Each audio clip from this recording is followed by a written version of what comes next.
So yun, tamang trip lang kami nitong araw na to. Punta kami ng Onisan kasi wala kaming gagawin. At nandito na kami malapit sa windmill sa kabilang bayo. Eh, bahala na kung saan yan. Bumiyahin na kami agad yan. Pag-diesel na kasi umulan din na bumiyahin kami kasi wala naman din kami ibang gagawin. Bumiyahin na kami para makarating kami sa Onisan. Alam niyo naman yung sitwasyon niyan, umulan. Tapos yun, malipas na yung minuto, ito na kami, tumigil muna kami, nagpapagas muna kami niyan, tropa bien, yan. Sama niya yung ayabab niya, si Pia. Alright, sa gasoline station, di ko alam saan naguna. Diretso ulit, tapa kami niyan. Nakita niyo naman, napakaganda ng kasa, puro lubak.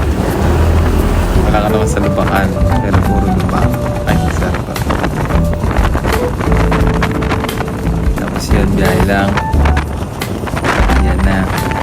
Narating din kami sa Onisan Arc. Hindi ko alam kung ilang oras kami nagbiyahe. Hindi ko na matandaan. Napakatagal na kasi nito. At nakarating na din kami sa Onisan Sands. Medyo maraming tao ng araw na yan. Hindi ko lang alam kung weekends o nung weekends yan. Basta maraming tao yan. Maganda rin siya. Yan, medyo makulimlim. Para kaming mga ewan. Face mask pa kami niya kasi nga medyo matagal na, 2021 na ata to, 2023. Tapos yun, tamang tayo lang ulit ng tent. Naka timelapse nga pala to, kaya mabilis to. Pero parang mabagal. So yun, tamang ayos na sila tropa ng tent. Ako tamang tingin lang sa kanila.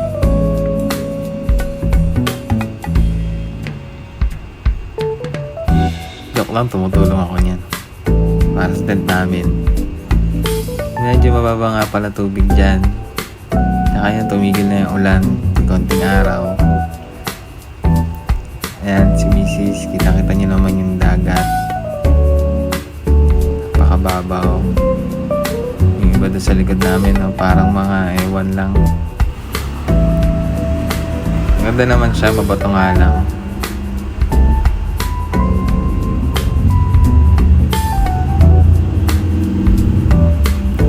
Tapos yan, tamang luto lang kami sa binaon nilang lutuan. Kamatis nga pala yan. May mamalaling shoutout. Yan, sinaig yan. Ang improvise lang. Ayan, binaon din namin yung mga talong. Ayan, si Jessa. So yun, umaga na ulit. Tamang food trip lang.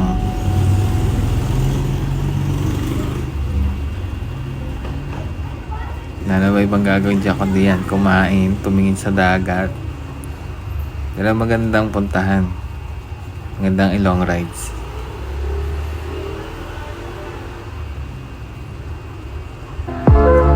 Ayan, tamang lakad lang kami ni Mrs. Nag-iisip kung kailan ulit mag-aaway. Crush pa namin dyan ni Mrs. Oh. Ganda kasi ni Mrs. Eh. Ako ewan ko pa.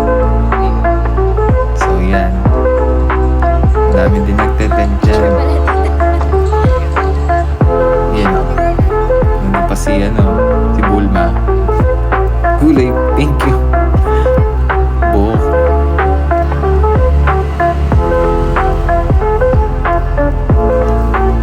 Okay din dyan. Sarap din balikan yan. Siguro pag may time na ulit, malaki-laki na si Bea, pupuntahan ulit namin yan ni Mrs. Alright. Tapos ang picture, ayan, tamang luto ulit. Luto-luto lang. Lutom na naman. So yun, sponsored nga rin pala yung talong na yan. Mamalaling.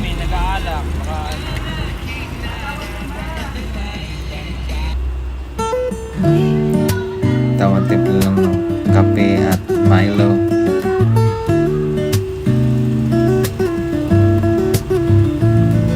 Sarap din mag-relax dyan. Yan si Mrs. Tapos yan, nabot kami ng gabi na. Overnight lang naman kami dyan.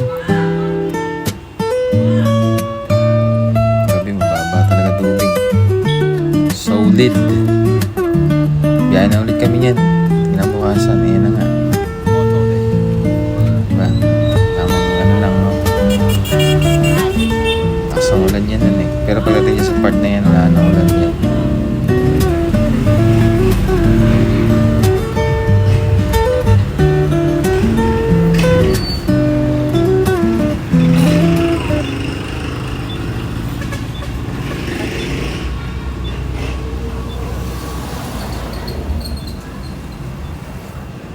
Alright. Biyahe na ulit. Bakbak na ulit kami dyan sa Quezon. Sarap talaga balikan yung lugar ng Quezon na yan. Pero lang sa mga lubak na daan. Pero all in all good siya daan. Gano'n kung bypass road yan na daan. Haba yan eh. Tatlo lang kami dyan. Si Bien, o BR niya si Pia, si Eric, o BR niya si Jessa, at ako, BR niya si Mrs.